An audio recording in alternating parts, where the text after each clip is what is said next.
Shalom saudara-saudari yang saya kasihi di dalam nama Tuhan kita Yesus Kristus. Saudara, mari kita berdoa dahulu. Bapa yang baik, Bapa yang kami sembah, Bapa yang kami tinggikan dan yang kami muliakan di dalam nama Tuhan Yesus Kristus. Tuhan, kami sangat bersyukur atas anugerah kebaikan-Mu dalam kehidupan kami. Tuhan, pada saat ini kami mau berdiam diri, kami mau mendengar, belajar firman-Mu. Roh Kudus, tolong kami untuk mengerti firman Tuhan yang kami dengar, dan hamba-Mu yang Engkau pakai dalam menyampaikan firman-Mu, pakailah sesuai dengan rencana dan kehendak-Mu ya Tuhan. Dalam nama Tuhan Yesus Kristus kami berdoa. Amin. Saudara, hari ini tema khotbah saya yaitu hanya Yesus pribadi yang tidak pernah berbuat salah. Ini berarti yaitu semua manusia termasuk saya dan saudara pasti atau sering saja melakukan kesalahan atau berbuat dosa, baik yang kita sadar dan yang kita tidak sadar. Tidak kira siapapun individu tersebut, baik dia seorang hamba Tuhan, seorang berpendidikan, orang kaya, orang miskin, dan dari manapun dia, pasti tiada seorang pun yang langsung tidak melakukan kesalahan. Baik kesalahan yang dapat dia dilihat, tidak kelihatan, dan tidak disadari dalam bentuk kelakuannya, percakapannya, pemikirannya, penglihatannya, dan tindakannya. Bersalah kepada orang lain, misalnya keluarga, kawan-kawan, jiran-jiran, guru-guru, dan siapa-siapa saja. Dan terlebih lagi kepada Allah kita.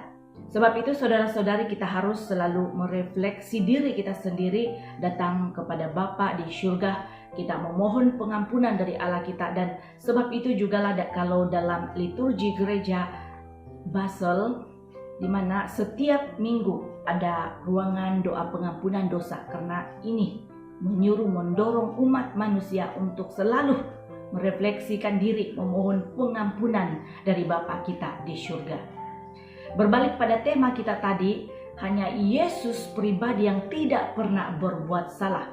Tema ini kalau kita benar-benar menghayati ini menghalang kita bersikap seperti perilaku ahli-ahli Taurat dan orang-orang Farisi ketika berhadapan dengan orang yang berbuat bersalah atau berbuat dosa. Nanti kita lihat lebih lanjut lagi bagaimana sifat-sifat mereka yang tidak menyadari bahwa diri mereka juga pernah berbuat kesalahan, pernah berbuat dosa. Jadi mari kita membuka Alkitab kita dalam Yohanes pasal yang ke-7 ayat yang ke-53 hingga bab yang ke-8 ayat yang ke-1 hingga ayat yang ke-11.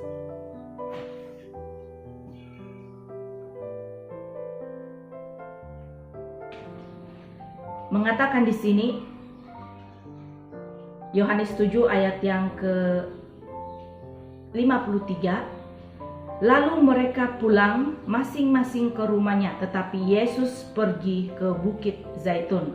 Tajuk besarnya yaitu perempuan yang berbuat zina.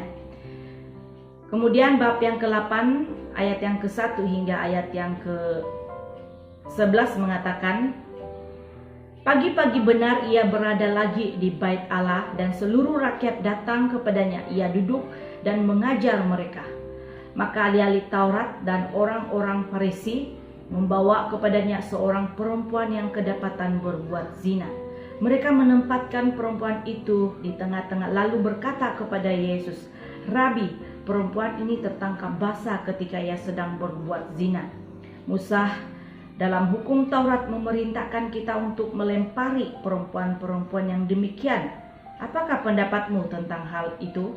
Mereka mengatakan hal itu untuk mencobai dia supaya mereka memperoleh sesuatu untuk menyalahkannya. Tetapi Yesus membungkuk lalu menulis dengan jarinya di tanah.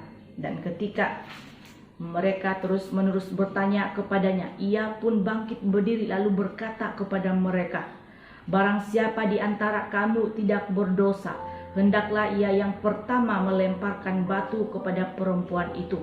Lalu ia membungkuk pula dan menulis di tanah. Tetapi setelah mereka mendengar perkataan itu, pergilah mereka seorang demi seorang mulai dari yang tertua. Akhirnya tinggallah Yesus seorang diri dengan perempuan itu yang tetap di tempatnya. Lalu Yesus bangkit berdiri dan berkata kepadanya, hai perempuan, di manakah engkau? Tidak adakah seorang yang menghukum engkau? Jawabnya, tidak ada Tuhan. Lalu kata Yesus, "Aku pun tidak menghukum engkau, pergilah dan jangan berbuat dosa lagi mulai dari sekarang." Amin.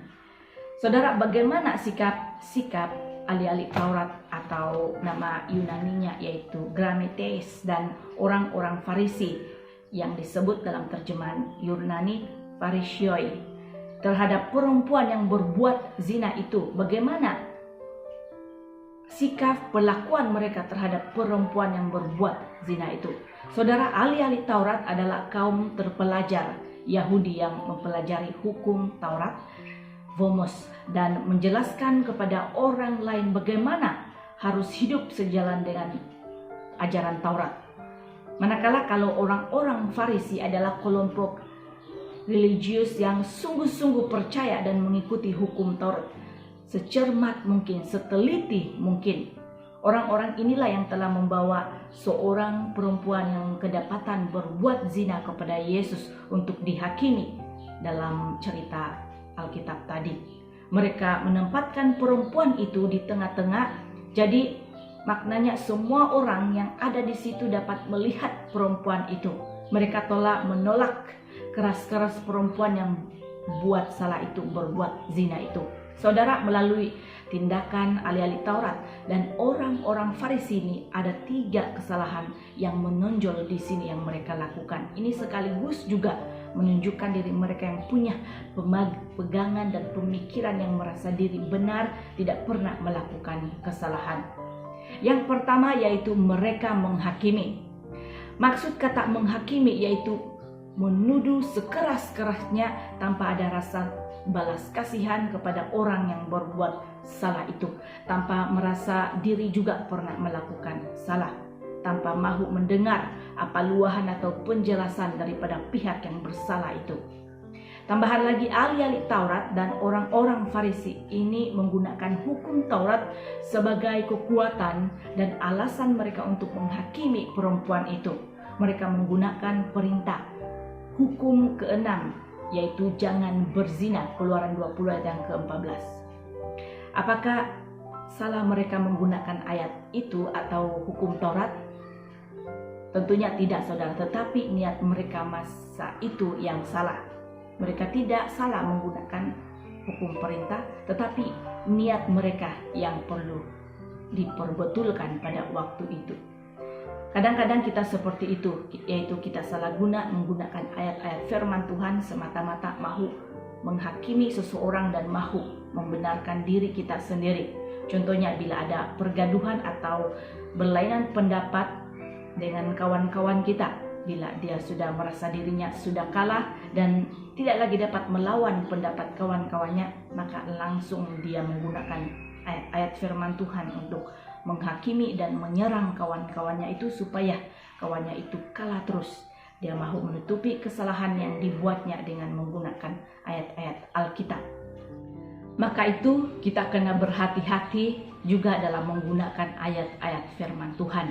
Ini bukan berarti kita dilarang untuk menggunakan ayat-ayat Alkitab apabila berkata-kata dengan kawan-kawan setidak pendapat dengan kita, tetapi biarlah ayat-ayat firman Tuhan itu kita kongsikan kepada orang lain dengan niat yang suci, memberkati orang lain, bukan untuk kepentingan diri kita sendiri, bukan karena mahu menghakimi dan membenarkan diri sendiri. Kita memakai ayat-ayat firman Tuhan itu dengan niat membangun, menegur, dengan niat yang baik, bukan niat yang lain.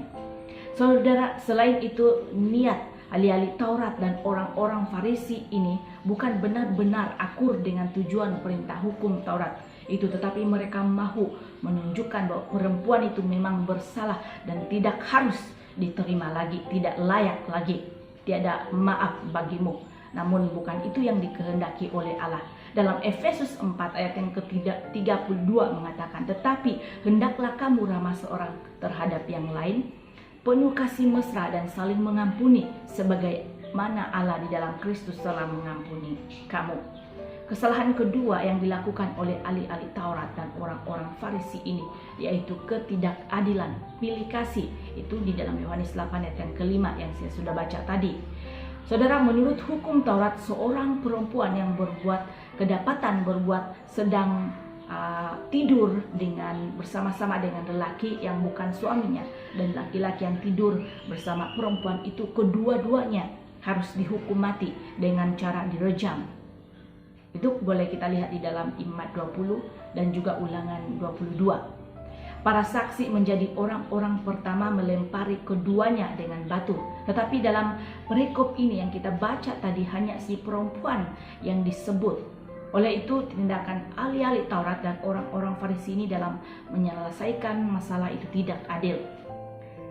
Sepatutnya kalau mereka mahu mengadili perkara ini, lelaki yang kawan perempuan itu berbuat zina itu juga harus mereka persalahkan atau sama-sama menerima hukuman, karena mereka dua-dua yang melakukan kesalahan itu.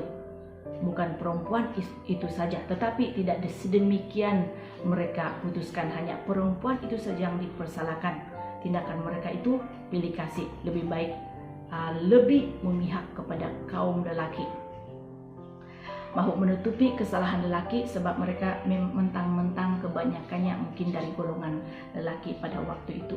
Jadi dalam kesalahan mereka ini memperingatkan kepada diri kita sendiri bahwa kalau kita sebagai pemimpin-pemimpin, baik pemimpin di dalam kerajaan, di dalam gereja, tempat kerja, di dalam keluarga, bertindak adil terhadap rakyat, di mana pekerja sesama kita, jemaat-jemaat Tuhan. Kalau kita sebagai ibu bapa, yaitu bertindak adillah terhadap anak-anak kita. Ini pesanan penting untuk mereka yang bergelar orang tua. Bertindak adillah terhadap anak-anakmu, jangan membanding-bandingkan mereka sehingga ada yang terguris hati dalam kalangan anak-anakmu. Dan bertindak adillah dalam membuat keputusan dalam sesuatu hal, tidak berat sebelah ataupun tidak pilih kasih. Contohnya, andainya ada kawan-kawan kita ada kesalahpahaman antara satu dengan yang lain, jadilah pendamai yang bukan cuma memihak pada satu orang saja, atau jangan kita menjadikan keadaan lebih teruk lagi, yaitu menjadi batu api, tetapi jadilah pendamai yang mendengar kedua-dua pihak baru membuat apa-apa kesimpulan dalam hal tersebut. Kesalahan ketiga dilakukan oleh ahli-ahli Taurat dan orang-orang Farisi ini, yaitu menjatuhkan orang, niat menjatuhkan orang. Yohanes 8 ayat yang ke-6 tadi. Ahli-ahli Taurat dan orang-orang Farisi mereka minta pendapat Yesus karena ada niat mereka, yaitu mahu mencari kesalahan Yesus. Akhirnya dalam teks ini menjelaskan bahwa mereka ini ada tujuan yang jelas, yaitu mereka mahu memerangkap Yesus. Mereka bertanya bukan karena mahu tahu, tetapi ada niat di sebalik pertanyaan mereka, yaitu mau memerangkap dan menjatuhkan, memerangkap dan mencari kesalahan Yesus, karena mereka tidak percaya bahwa Yesus adalah anak Allah. Jadi bila mereka melihat ramai yang mendengar pengajaran Yesus di bait Allah, maka mereka sangat dengki, mereka cemburu, benci dan iri hati terhadap Yesus. Maka mereka menggunakan hal perempuan ini untuk tujuan mahu menjatuhkan Yesus, supaya tercapai misi mereka, yaitu mahu menangkap Yesus. Teknik mereka ini semakin banyak terjadi pada masa kini, yaitu apabila melihat orang lain lebih baik dari diri kita dan tidak dapat terima kelebihan orang itu, kita menjadi iri hati, benci dan cemburu, sehingga akhirnya menyebabkan kita ingin kehidupan orang itu ditimpa masalah atau jatuh. Kita mahu mengharapkan orang itu akan mengalami kesukaraan, masalah, dan kalau boleh kita tidak mau dia masuk dalam kawasan kita, tempat kerja kita, kawan pelayanan jemaat atau kumpulan kita. Bukankah sikap ini adalah sikap orang yang mahu dirinya saja yang diutamakan dan dipandang hebat oleh orang sekelilingnya? Bukan itu yang dikehendaki oleh Allah. Dalam Yakobus 3 ayat yang ke-14 mengatakan, jika kamu menaruh perasaan iri hati dan mementingkan diri sendiri, janganlah kamu memegahkan diri dan janganlah berdosa melawan kebenaran. Namun saudara, ada hal yang sungguh-sungguh luar biasa, bahwa sebijak-bijaknya ahli-ahli Taurat dan orang-orang Farisi ini, Yesus dapat juga menghadapi keadaan ini pada masa itu. Ada dua perkara yang kita dapat belajar daripada Yesus dalam kisah pembacaan kita tadi. Yang pertama yaitu hikmat bijaksana dalam menjawab pertanyaan-pertanyaan yang menjatuhkan kita. Itu dalam Yohanes 8 ayat yang ke-7 hingga 9 itu. cara Yesus merespon persoalan mereka yang memerangkapkan itu. Tindakan dan jawaban Yesus membuatkan orang tidak dapat memerangkapnya. Dalam Yohanes 8 ayat yang ke-7b, respon Yesus, dia mengatakan, barang siapa di antara kamu tidak berdosa, hendaklah ia yang pertama melemparkan batu kepada perempuan itu. Kemudian selepas Yesus mengatakan itu kepada mereka, maka Yesus pun membungkuk dan menulis kembali di tanah. Yesus membiarkan mereka membuat keputusan dan berpikir apa yang sudah dikatakannya tadi. Sama ada melemparkan batu kepada perempuan itu ataupun tidak, terserah pada mereka. Yesus membiarkan mereka membuat keputusan sendiri. Tindakan Yesus ini bukan sahaja membuatkan dirinya terlepas daripada niat tidak baik mereka, tetapi Yesus dapat menegakkan keadilan dan menyedarkan pemikiran orang-orang yang ada pada masa itu bahwa tiada seorang pun yang tidak pernah berbuat salah. Dia menyadarkan pikiran mereka itu bahwa semua mereka itu adalah orang-orang yang berdosa, sama seperti wanita yang berbuat zina itu. Meskipun kesalahan atau dosa yang dilakukan tidak sama, tetapi mereka pernah berbuat salah. Hari ini ada ramai orang yang hanya menyadari kesalahan orang lain, tetapi kesalahan diri sendiri tidak mereka sadari. Maka itu kita rajin-rajin, kita selalu merefleksi diri kita sendiri, bukan hanya melihat kesalahan orang lain, tetapi diri kita sendiri juga. Namun ini bukan bermaksud kita langsung tidak boleh menegur mereka yang bersalah, bukan itu maksudnya. Dalam 2 Tesalonika bab yang ketiga yang ke-15 mengatakan, tetapi janganlah anggap dia sebagai musuh, tetapi tegurlah dia sebagai seorang saudara. 1 Tesalonika 5 ayat yang ke-14 pula mengatakan, kami juga menasihati kamu saudara-saudara, tegurlah mereka yang hidup dengan tidak tertib, hiburlah mereka yang tawar hati, belalah mereka yang lemah, sabarlah terhadap semua orang. Jadi saudara, perkara kedua yang kita dapat belajar daripada Yesus dalam teks ini yaitu membebaskan. Artinya yaitu melepaskan, mengampuni, memberi pengampunan, memberi peluang kepada orang yang bersalah itu, memaafkannya. Dalam Yohanes 8 ayat yang ke-10 hingga ayat yang 11 yang dalam pembacaan tadi, di mana perempuan yang berbuat dosa itu mendapat kebebasan daripada kesalahan yang dia sudah lakukan. Dia terlepas daripada hukuman yang sepatutnya dia hadapi berdasarkan perintah hukum Taurat. Yesus sudah memberi teladan kepada mereka dan kita semua hari ini agar dapat mengampuni, memaafkan orang-orang yang berbuat salah. Namun saudara, untuk melakukan hal ini sangat sukar. Ramai yang tidak bersetuju dan tersenyum apabila mendengar para pengkhotbah atau penceramah bercakap tentang hal ini, yaitu tentang mengampuni, memaafkan. Dalam pikirannya begini, senang-senang sejak cakap, coba kau yang kena sendiri, coba kau yang diperlakukan begitu, apa kau rasa? Dan memang benar, isi hati kita sebagai manusia biasa memang begitu, apalagi orang yang sering kali disakiti itu tidak akan berminat bila sentuh hal tentang memaafkan, memberikan pengampunan. Hal inilah yang mencabar sama kita sebagai umat Tuhan untuk dapat mempraktikkannya. Sangat sukar. Walau bagaimanapun hal inilah yang sering disebut dan diingatkan dalam firman Tuhan kepada kita. Maka itu kita harus terus berdoa kepada Tuhan agar ada kemampuan untuk memaafkan orang yang bersalah kepada kita. Dan tentu saudara, Roh Kudus akan menolong kita, memberikan kemampuan untuk kita dapat melakukan. Terus saja kita tekun berdoa kepada Tuhan untuk meminta kekuatan. Yesus membebaskan perempuan itu, katanya, pergilah. Perempuan itu mendapat pengampunan dan mendapat kebebasan. Di dalam Yohanes ayat yang ke-11b tadi, aku pun tidak menghukum engkau, pergilah dan jangan berbuat dosa lagi mulai dari sekarang. Yesus mengatakan pergilah, dan Yesus perintahkan lagi jangan berbuat dosa lagi. Maksudnya ialah apabila kita sudah mendapat pengampunan daripada Tuhan kita Yesus Kristus, tidak bermaksud kita itu bebas melakukan dosa itu lagi. tetapi kita terus-teruslah berubah dan jangan lagi melakukan dosa yang sudah kita lakukan itu, yaitu kita menuju kepada pertobatan. Artinya ada tanggung jawab lagi yang harus dilakukan oleh orang yang sudah dimaafkan itu, yaitu menanggalkan cara hidup yang lama yang penuh dengan kejahatan itu.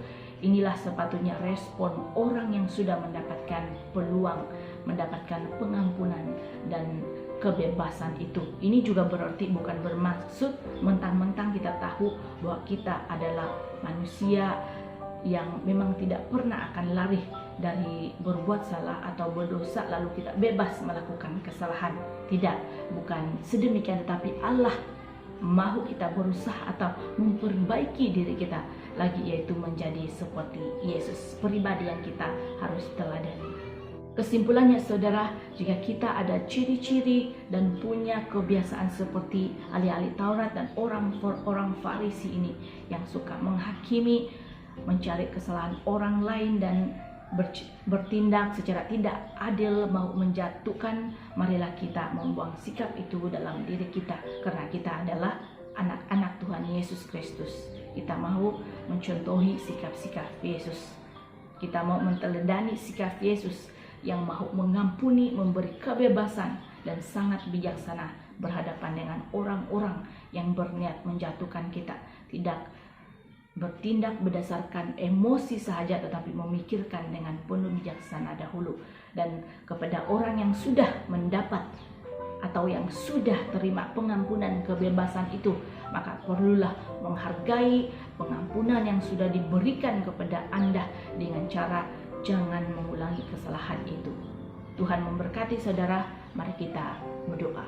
Bapa yang baik, kami sangat bersyukur untuk firman Tuhan yang sudah kami dengar lewat daripada firman Tuhan pada hari ini.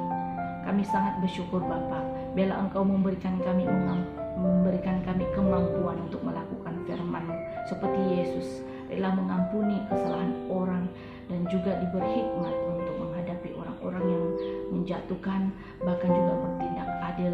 Bahkan juga biarlah kami semua dengan penuh kekuatan terus menyadari diri kami Tuhan, bahwa kami ini adalah anak-anak-Mu yang berdosa dan selalu harus memandang minta pengampunan daripada-Mu ya Bapa.